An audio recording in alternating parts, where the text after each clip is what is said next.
Hare Krishna. Welcome to Gita 365, the complete Bhagavad Gita study course in 365 days. तो पिछले session में हम लोग भगवत गीता की तीसरा अध्याय के श्लोक संख्या 8 तक पढ़े थे। आज पढ़ेंगे श्लोक संख्या 9 और 10।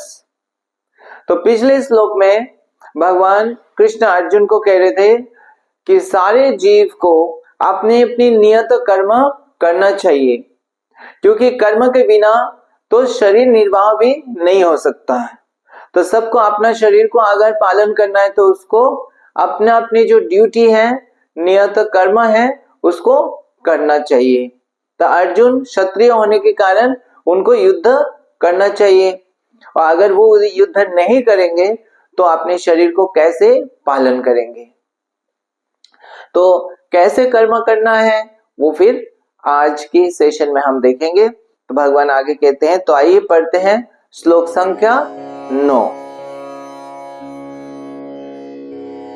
यज्ञार्थात् कर्मणान्यत्र लोकायां कर्म बंधना तदर्थं कर्म कौन्तेय मुक्त संगम समाचर।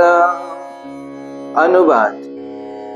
श्री विष्णु के लिए यज्ञ रूप में कर्म करना चाहिए, अन्यथा कर्म के द्वारा इस भौतिक जगत में बंधन उत्पन्न होता है। अतः हे कुंती पुत्र, उनकी प्रसन्नता के लिए अपने नियत कर्म करो, इस तरह तुम कर्म बंधन से सदा मुक्त रहोगे। क्या आपने ऐसे लोगों को बोलते हुए सुना कि कर्म ही पूजा है? क्या आप कभी ऐसे सोचते हैं? तो कई लोग हैं इस संसार में जो लोग कर्म नहीं करना चाहते हैं, जो बहुत अलस प्रकृति के होते हैं, और वो क्या करते हैं, जब भी कर्म करने का दिया जाता है उनको तो वो परेशान हो जाते हैं, और वो सोचते हैं कैसे जो है कर्म से, मेहनत से बच सके, और उनको कहते हैं कामचोर, है ना। तो वो लोग क्या करते हैं, वो कर्म नहीं करते हैं, और वो सोचते हैं दूसरे लोग कर्म करें और दूसरे का फल जो है वो मुझे दे दे। तो सोचते हैं कि उनका पास तो इतना धन है, वो क्या करेंगे उतना धन का, हमें दे दे। तो सोचते हैं हम मांगेंगे वो दे दें, या वो जो है हमको देते रहे, हम कर्म नहीं भी करें, हमें बस दूसरे से सहायता ले लेके हम जो है जिएंगे। तो ऐसे भी लोग हैं, और ऐसे भी लोग हैं जो बहुत मेहनती है, और सुबह से लेकर शाम तक पूरा दिन भर वो मेहनत करते हैं, और उनका जो है एक तरह से कर्म का नशा है, और वो जो है उनको कहते हैं वर्कहॉलिक, कि वो कर्म में उनको जो है एक तरह से जो है नशा जैसा हो गया, तो उनको और किसी चीज के लिए समय नहीं है। तो ऐसे बहुत मेहनत है, और मेहनत के फल से वो क्या करते हैं, पूरा जो है घर को, संसार को अच्छा से चलाने का प्रयास करते हैं। तो ऐसे लोग अक्सर बोलते हैं कि कर्म ही पूजा है, और कभी कभी ये भी बोलते हैं कि गीता में भगवान ने कहा कर्म ही पूजा है, और इसीलिए हम कर्म कर रहे हैं। तो हम जो है कर्म में बिलीव करते हैं, और मंदिर आने के लिए भी उनका पास कभी कभी समय नहीं होता है। तो आप ऐसे लोगों को जानते हैं? तो उसका क्या उत्तर है? गीता में ही भगवान इसके बारे में बोलते हैं। तो क्या बोलते हैं ये आज के इस श्लोक में हमें पता चलेगा। तो भगवान क्या कह रहे हैं? भगवान कह रहे हैं अर्जुन को, जैसे पिछले श्लोक में भगवान ने कहा कर्म करो, पर कैसा कर्म करो? भगवान इस श्लोक में कह रहे हैं कि यज्ञार्थत कर्मणो, कि कर्म यज्ञ के उद्देश्य से। और यज्ञ का क्या मतलब? यज्ञ का मतलब कि भगवान की प्रसन्नता के लिए। तो यज्ञ के उद्देश्य ही है भगवान कृष्ण विष्णु। तो यज्ञ के उद्देश्य से कर्म करना, और अगर ऐसा नहीं किया तो जो बाकी कर्म है वो क्या करेगा? भगवान कह रहे कर्म बंधन, बाकी कर्म बंधन सृष्टि करेगा।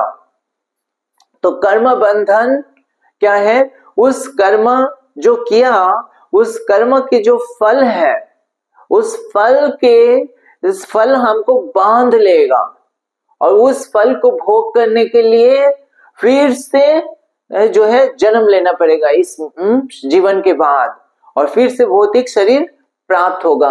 ये जो जन्म मृत्यु के चक्र जो है, इस चक्र में जो है बंधे रहेंगे, इस चक्र से मुक्त नहीं हो पाएंगे।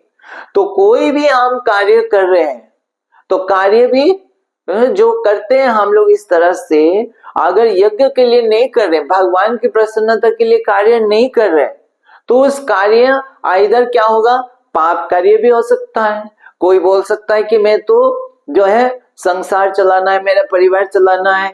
तो कई लोग ऐसे भी होते हैं जो गलत कार्य भी कर देते हैं, पाप कार्य करते हैं, किसी से कोई सामान चोरी कर लिया, किसी को ठगा दिया, ऐसे भी करते हैं। तो क्या ऐसे कार्य पूजा है? बिल्कुल नहीं। तो फिर कोई लोग कहते हैं चलो हम तो पाप कार्य नहीं कर रहे, हम सच्चा कार्य कर रहे हैं, ईमानदारी के कार्य कर रहे हैं। हाँ, क्या हम जो है ईमानदारी का रोटी खाते हैं जी, ऐसे भी कई लोग बोलते हैं। तो भगवान कह रहे ऐसे कर्म भी क्या है? बंधन सृष्टि करता है, बांधता है हमको, कर्म के फल हमको बांधेगा। तो ये हमारा दृष्टि से तो हो सकता है हमने किसी को नुकसान नहीं किया, किसी का बुरा नहीं किया, किसी को ठगाया नहीं, लेकिन वो कर्म हमने किसके लिए किया? सिर्फ अपने शरीर के लिए किया, भगवान के लिए नहीं किया। वो कर्म हमने अपना शरीर और अपने परिवार के, अपनी जो है शरीर के संबंधित लोगों के लिए किया, जिसका भगवान से कोई कनेक्शन नहीं है। तो ऐसे कर्म हमको खुद बांध लेगा और हमारा जो असली उद्देश्य है जीवन का, वो उससे हम वंचित हो जाएंगे। तो ये ऐसा कर्म जो है, वही प्रभुपाद तात्पर्य में कह रहे हैं, उसके अच्छा फल भी हो सकता है, बुरा फल भी हो सकता है, दोनों ही जो है हमें बांधता है। तो इसलिए भगवान कह रहे हैं वो कर्म फल हमें बांधेगा। तो ऐसा कर्म चाहे अच्छा हो चाहे बुरा हो, ये पूजा नहीं है। ऐसे कर्म तो हर कोई कर सकता है। इवन आप देखेंगे पशु पक्षी भी जो है ऐसे कार्य करता है। वो भी सुबह होते ही क्या है, मेहनत शुरू करता है। पक्षी आप देखेंगे सुबह उठ के चला जाता है और वो अपना भोजन को ढूंढता है, और ढूंढ के फिर वहां से कभी कभी उनके छोटे बच्चे होते हैं, वो अपने घोंसला में रख के जाते हैं और वो खाना जो है भोजन लेकर आते हैं अपने बच्चे के लिए, उसको खिलाते हैं। और घर के लिए भी वो घोंसला जो है वो बनाते हैं। पक्षी वो भी मेहनत करते हैं, अपने घर बनाते हैं। तो इस तरह से पशु पक्षी भी अपना ऐसे कार्य करता है। तो उसमें और मनुष्य में क्या अंतर है? तो ऐसे कार्य करते हुए, इतना बुद्धि रखते हुए भी कभी कभी बहुत जो है एजुकेशन के बाद लेते हैं, कोई बहुत अच्छे पोजीशन में पहुंचते हैं, बहुत अच्छा धन प्राप्त होते हैं। इतना अच्छा पोजीशन होते हुए भी अगर हम अपना कल्याण नहीं कर पाए, जो अपने कल्याण जीवन के उद्देश्य को नहीं पूरा कर पाए, तो ये क्या है? ये दुर्भाग्य है। और इसीलिए भगवान यहाँ पे अर्जुन को कह रहे हैं कि ऐसे कर्म नहीं जो कर्म बंधन सृष्टि कर देता है।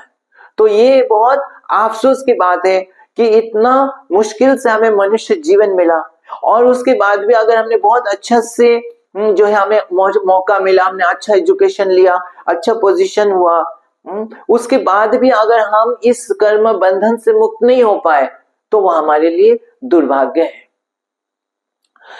तो ऐसे ही एक व्यक्ति थे जो बहुत एजुकेटेड थे, बहुत एक तरह से सज्जन व्यक्ति थे, लेकिन वो क्या थे? ऐसे कर्म में जो है सोचते थे कर्म ही पूजा है और सिर्फ कर्म करते रहते थे। तो कभी भगवान के भक्ति के लिए जो है उनका पास समय नहीं था। तो एक बार नारद मुनि को दया आया, तो नारद मुनि आए उनके पास, आके बोले आप कर्म तो करते रहते हो, चलो थोड़ा सा भगवान की भक्ति कर लो और चलो भगवान की धाम में जाना है। तो वो कहते हैं कि नहीं, जो है अभी तो मेरा पास ये काम है, वो काम है, अभी तो मेरा बिजनेस को बढ़ाना है, अभी तो मेरा पास समय नहीं है। तो ऐसे वो बोले। उसके बाद कुछ दिन बाद आइए आप। पर नारद मुनि थोड़ा जो है निराश होके चले गए। और कुछ दिन बाद फिर आए। तो जब नारद मुनि दोबारा आए तो उस समय फिर जब आए तो उन्होंने नारद मुनि का स्वागत किया। नारद मुनि बोले आप तो काफी समय हो गया, आपका उम्र भी बढ़ रहा है, तो आप अभी भक्ति करिए और चलिए भगवान की धाम में जाना है। तो वो क्या कहते हैं, वो कहते हैं अभी तो मेरे पुत्र का विवाह कराना है, अभी मेरा डॉटर है उसका भी पढ़ाई लिखाई कराना है, और कुछ समय बाद आएंगे। तो इस तरह से नारद मुनि और एक बार आए। तो वो बोलते हैं कि उस समय वो बोले मेरा पुत्र का विवाह हो गया, मेरे जो है पोता पोती हो गया, लेकिन मेरा पुत्र जो है वो इतना बुद्धिमान नहीं है, इतना समझदार नहीं है, वो जो है अपना घर परिवार को अच्छे से संभाल नहीं पा रहा है, तो उसको जो है गाइडेंस की जरूरत है। और मैं जो है मेरे पास अब समय है कि मैं उनको अच्छे से जो है मेरा पोता पोती का देखभाल कर सकता हूँ। तो इस तरह से वो एक के बाद एक जो है वो बोलते गए हैं कि मेरा ये काम है, ये काम है, ऐसे ऐसे, लेकिन उनको भक्ति के लिए कोई समय नहीं मिला, भगवान की धाम में जा ही नहीं पा रहे। तो बहुत समय बाद फिर नारद मुनि जब आए तो उस समय आके देखा कि वो व्यक्ति है नहीं। और वो व्यक्ति कहाँ है, तो उसी समय देखा एक कुत्ता जो है भौंकते हुए आया। तो नारद मुनि तो महान मुनि है, वो देख के समझ गए कि ये कुत्ता जो है वही व्यक्ति है, और वो अब उस घर का चारों तरफ घूम रहा है। क्यों? क्योंकि उसका आसक्ति इस घर में, इस बिल्डिंग, ये जो घर बनाया उसने बहुत मेहनत करके बनाया, वो उसका घर है, उसका परिवार है, वो सारे परिवार के प्रति आसक्ति, लेकिन वो कैसे बन गया? कुत्ता बन गया। अब उस घर के में उसका कोई अधिकार है? उसके भोजन में कोई अधिकार है? नहीं। कुत्ता को जो देगा वो खा लेगा, और वो भी उसको भगा देता है कि जाओ यहां से जाओ। कुत्ता भाग के चला जाता है, लेकिन वो बार बार घूमता है आके। तो ऐसा परिणाम हो सकता है अगर हम सिर्फ कर्म में लगे हुए, जो कर्म भगवान के उद्देश्य से नहीं है। तो भगवान कह रहे ऐसे कर्म करने से क्या होगा? कर्म बंधन होगा, और वो कर्म पूजा नहीं है। तो कैसे कर्म पूजा है? यज्ञार्थक, भगवान के उद्देश्य से, भगवान की प्रसन्नता के लिए जैसे कार्य भगवान भगवत गीता में कह रहे हैं, जो भक्तों को कार्य करने के लिए कह रहे हैं। तो हम सबको क्या करना चाहिए? प्रयास करना चाहिए कि हम जो भी कार्य कर रहे हैं वो कार्य करते रहे, लेकिन साथ में बीच में क्या है? समय निकालें भगवान की नाम के लिए, भगवत गीता का अध्ययन करने के लिए, मंदिर आने के लिए, भक्तों की संग करने के लिए। इस तरह से हम समय निकाले भगवान के कार्य करने के लिए, और जो भी कार्य हम कर रहे हैं वो कार्य को भी भगवान को अर्पण करने का प्रयास करें।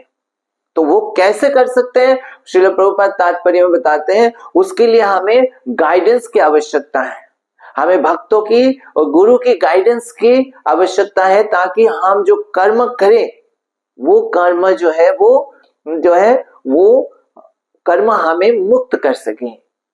तो वो कर्म करना जो है, प्रभुपाद लिखते हैं, वही आर्ट ऑफ वर्क है, वो कर्म करने का सही प्रोसेस है या स्मार्ट वर्क है। हम ऐसे कार्य करें, ऐसे वर्क करें जिस कार्य हमको मुक्त करे, इस जन्म मृत्यु के चक्र से मुक्त करें। तो ऐसे कर्म जो है वो वर्शिप है, और वो हमें सीखना है कि ऐसे कर्म करना है, और वो भक्तों की और जो है गुरु की मार्गदर्शन में हम ऐसे कार्य कर सकते हैं। ठीक है, तो चलिए पढ़ते हैं अगली श्लोक, श्लोक संख्या 10। सह यज्ञ प्रजा सृष्टा पुरोवाच प्रजापति अनेन प्रशविष्यद्धमेष वस्तिष्ठ कामधु। अनुवाद। सृष्टि के प्रारंभ में समस्त प्राणियों के स्वामी प्रजापति ने विष्णु के लिए यज्ञ सहित मनुष्य तथा देवताओं की संततियों को रचा और उनसे कहा, तुम इस यज्ञ से सुखी रहो, क्योंकि इसके करने से तुम्हें सुखपूर्वक रहने तथा मुक्ति प्राप्त करने के लिए समस्त वांछित वस्तुएं प्राप्त हो सकेंगी। तो इस श्लोक में भगवान कृष्ण वो बता रहे हैं कि पूरा सृष्टि जो है उसका क्या पर्पस क्या है, उद्देश्य क्या है। ये जो भौतिक जगत जिसमें हम सब है और हम कर्म कर रहे हैं, वो सारे चीज का अल्टीमेट पर्पस क्या है, उद्देश्य क्या है। तो तात्पर्य में प्रभुपाद बता रहे हैं और इस श्लोक में भी भगवान कह रहे हैं कि इस जो पूरा जो सृष्टि का उद्देश्य क्या है, सारे जीव मुक्ति प्राप्त कर सके, भगवान की धाम में लौट सके। तो भगवान की धाम से हम लोग क्या है, बिछड़े हुए हैं। हम लोग जैसे भगवान के धाम में रहने के लिए जो योग्यता चाहिए वो योग्यता नहीं है, इसलिए हम बिछड़े हुए। जैसे एक राज्य में एक प्रिजन होता है, जेल होता है, तो उस जेल में जो है वो जो जाते हैं, उस जेल का क्या उद्देश्य होता है, जो गवर्नमेंट जो है जेल बनाता है उसका क्या उद्देश्य होता है कि वो जो भी गलत कार्य किया उसको जेल में रखा जाता है ताकि वो सुधार जाए और फिर सही व्यक्ति बनके फिर बाहर नागरिक की तरह रहे। तो उसी तरह इस भौतिक जगत को भगवान ने सृष्टि किया हम सब के लिए, जो ताकि हम सुधार जाए, हम शुद्ध हो सके और वापस हम भगवान के धाम में जा सके। तो वो हमारा असली घर है, तो वहां पे जा सके। तो इस सृष्टि का पर्पस ये है कि हम मुक्त होके भगवान की धाम में जा सके। तो प्रभुपाद तात्पर्य में लिखते हैं, लेकिन इस जगत में कौन लोग आते हैं, जो कंडीशनड है। यहाँ पे लिखा है कि वो बद्ध जीव है, और वो किस लिए बद्ध हुए, क्योंकि भगवान को भूलने के कारण। जब भगवान को भूल गए तो वो बद्ध हो गए। किस चीज से बद्ध हो गए, कि वो भगवान को छोड़कर अलग से क्या करना चाहते हैं, भोग करना चाहते हैं। इसलिए उनको क्या है, इस भौतिक जगत में आना पड़ा। तो जैसे कोई छोटा बच्चा होता है, नटखट बच्चा होता है, वो कभी कभी पेरेंट्स के जो शासन है, अनुशासन है, वो मानना नहीं चाहता है। कभी कभी गुस्सा करके घर छोड़ के चला जाता है, और चला जाने से क्या होता है, उसके जीवन में कष्ट ही होता है। तो उसी प्रकार जब जीव भगवान को भूल के, भगवान को छोड़ के अलग से भोग करना चाहता है, तो उसको इस जगत में आना पड़ता है। तो क्योंकि जीव भोग कर नहीं सकता इंडिपेंडेंटली, तो इसलिए ये जगत भगवान ने पूरा ये भौतिक जगत सृष्टि किया। तो जीव चाहता है भगवान को छोड़ के अलग से स्वतंत्र होके भोग करेगा, लेकिन वो कैसे भोग करेगा, क्या चीज है उसके पास। कोई चीज, अगर कोई एक जीव इस संसार में रहने के लिए उसको क्या चाहिए, उसको तो खाने के लिए भी बरसात चाहिए। तो उसके पास जल कहाँ है, तो बरसात भगवान देते हैं। तो सूर्य चाहिए, सूर्य किरण चाहिए, तो सूर्य दिया है। तो इस तरह से इस संसार में जो भी चाहिए उसको, वो सारे भगवान प्रोवाइड करते हैं। जैसे एक पिता जो है, उसको पता चलता है बच्चा तो मेरे से छोड़ के चला गया, लेकिन वो कहाँ रह रहा है, खाने की नहीं है, कुछ रहने की जगह नहीं है, तो पिता जो है कुछ व्यवस्था करता है, उसको भेजता है कि ये चलो उस जगह पे रह जाए, ऐसे कर ले, ऐसे कर ले। तो इस तरह से भगवान इस संसार में जीव के प्रति भगवान की प्रेम है, इसलिए भगवान क्या करते हैं, देवताओं को, ये सूर्य चंद्रमा, बरसात, इस तरह से अलग अलग देवताओं को भी साथ दिया ताकि उनके सहयोग से जीव क्या कर सके, यहाँ पे रह सके। लेकिन रहने का मेन उद्देश्य क्या है? पिता क्या चाहते? वो वापस आ जाए, वापस आ जाए। तो क्योंकि वहां पे रहेगा तो कष्ट ही है, तो उसी तरह भगवान चाहते हैं कि जीव वापस भगवान की धाम में जाए, और इसीलिए यहाँ पे सुविधा दिया।